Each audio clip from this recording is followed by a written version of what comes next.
সুবোধপুর বন্ধুরা, দেখো আমাদের ধর্মরাজ্যের গাজনে তেমন খাওয়ানো হয়, প্রচুর লোককে খাওয়ানো হয়। তা আমরা এসেছিলাম চাল দিতে, সেই জন্য আমাদেরকে বললো টমেটো কাটতে। আর সারা রাত সবাই সবজি কেটেছে, যে সবাই আলা হয়ে গেছে সকালবেলা, ওই জন্য আর কেউ কাটতে বসেনি।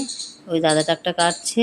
এবার আমরা এসে চাল দিতে, আমাদেরকে বললে কাটতে, তাই আমরা বসে বসে এখানে দেখো টমেটো কাটছি। আর আমার বোন আমাদেরকে ছবিগুলো তুলে দিচ্ছে, ও কাটছে আমিও কাটছি। আর এখানে দেখো মেলাও বসেছে। আমাদের ধর্মরাজের গাজন প্রচুর বড় হয়, আর প্রচুর লোক হয়, প্রচুর লোকজন আসে। আর এখানে 10,000 12,000 মতো লোক খায় দুপুরে। দেখো টমেটো কেটেছি, দেখো এগুলো এখনও কাটছি, দেখি কতক্ষণ কাটতে পারি। এবার এই কাকিমাও কাটছে, কাকিমাও চাল দিতে এসেছিলো, কাকিমাও বসলো কাটতে আমাদের সঙ্গে। আর ওইখানে দেখো ভাতগুলো ওখানে রান্না করে করে ভাতগুলো ওইখানে রাখা হয়েছে, আর ওখানে সবজিগুলো কাটা আছে দেখতে পাচ্ছ। অনেক বড় ভোগ হয় এখানে বাবা ধর্মরাজের।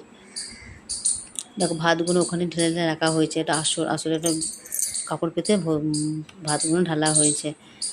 আর টমেটোগুলো দেখো কাটছি, টমেটো চাটনি হবে, কুমড়ো হবে, বাঁধাকপির তরকারি হবে, ব্রিকলের ডাল হবে, আর মাছের টক।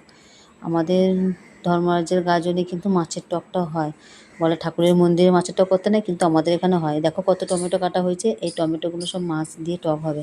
আর এখানে দেখো ভাতটা দেখতে পাচ্ছ, ভাতটা চুর করা আছে, এখানে অনেক ভাত রাখা হয়েছে। আর ওইদিকে দেখো কত উনুন, দেখো কত কত করে উনুনগুলো রাত থেকে রান্না হচ্ছে, রাত 12 থেকে রান্না চাপে। কত দেখো লাইন দিয়ে উনুনগুলোতে রান্না হচ্ছে। প্রচুর লোক খায়, 10-12 হাজারের কমে কোনো দিন লোক হয় না, তার বেশি হয়েছে কিন্তু কমে হয় না। চলো টাটা, শুভ দুপুরে, অনেক অনেক শুভেচ্ছা।